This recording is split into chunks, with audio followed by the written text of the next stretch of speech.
My colleague, the Reverend Lynn Unger, is a poet as well and has a piece of flower communion from her book, Blessing the Bread. What a gathering! The purple tongues of iris licking out the spikes of lupin, the orange crepe skirts of poppies lifting over buttercup and daisy. Who can be grim in the face of such abundance? There is nothing to compare, no need for beauty to compete.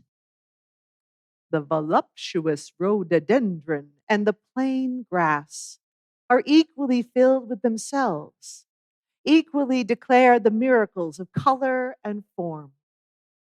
This is what community looks like. This vibrant jostle, stem by stem, declaring the marvelous joining. This is the face of communion, the incarnation once more gracefully resurrected from winter. Hold these things together in your sight: purple, crimson, magenta, blue. You will be feasting on this long, long after the flowers have gone. The natural beauty of flowers can lead to profoundly brave things. And so this is how, in part, how we celebrate the end of the church year with this ritual, unique and Unitarian Universalism, the flower communion. It is part of our work as a faith and as a congregation in this time of relocating and reconnecting with all of our theology, our ministry, and our history. I've been participating in the flower communion as long as I can remember, I think is all of my life. And I always love to see what shows up. There is no other bouquet except for this one before us. This will not happen again. And in that spirit of recognizing the beauty and the wonder of every bit of expression of each of us and in our world, this is partially why the why of what we're doing is more important than ever. I always appreciate Dr. Chapek's story, Reverend Maya's story. And it always strikes me that in the documents of the Nazi court records themselves, it wasn't just this theoretical idea that he was too dangerous, but they were specifically saying this acknowledgement of the inherent worth and beauty of every person was too dangerous for the Reich for him to be allowed to live. It was just simply too dangerous. And he was killed at the camp in Dachau the next year.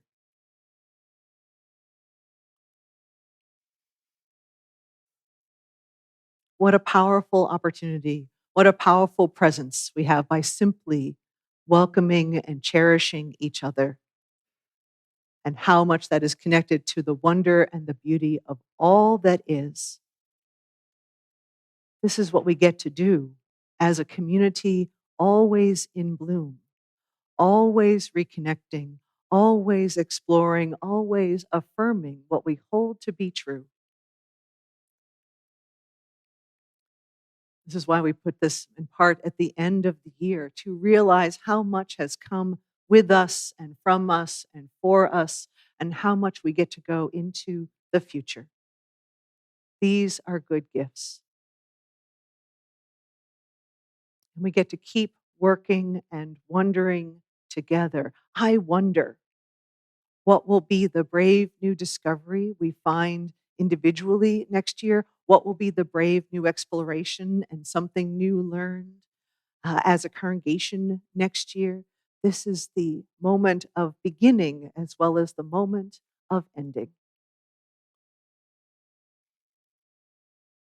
And we get to commit, as we have been looking at our values, commit to actual action of interdependence and equity and justice, transformation, pluralism, generosity, all centered in love. This gets to be our practice and our continuing commitment. So it's not just about a pretty flower. It is about all that we gather together and keep moving forward. Now, we're going to enter into our communion itself.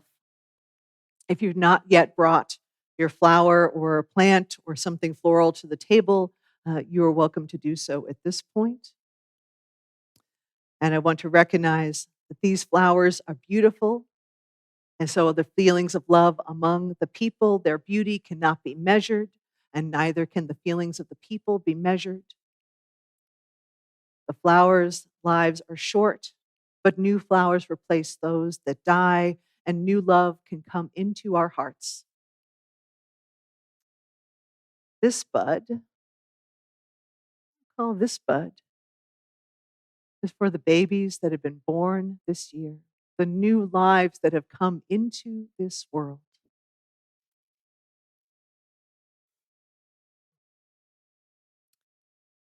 The flower before us represent all the people living all over the world.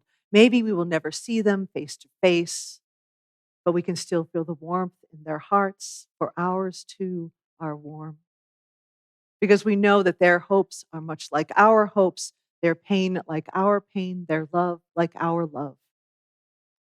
And these flowers here, shared by so many people, represent all the people today. We share the flowers with us in every place from which we come. And we recognize that these flowers, so lovely today, will fade quickly. But the love among people of all ages and families and friends will go on and on. We have brought our flowers and our love to gladden our church and to gladden our lives.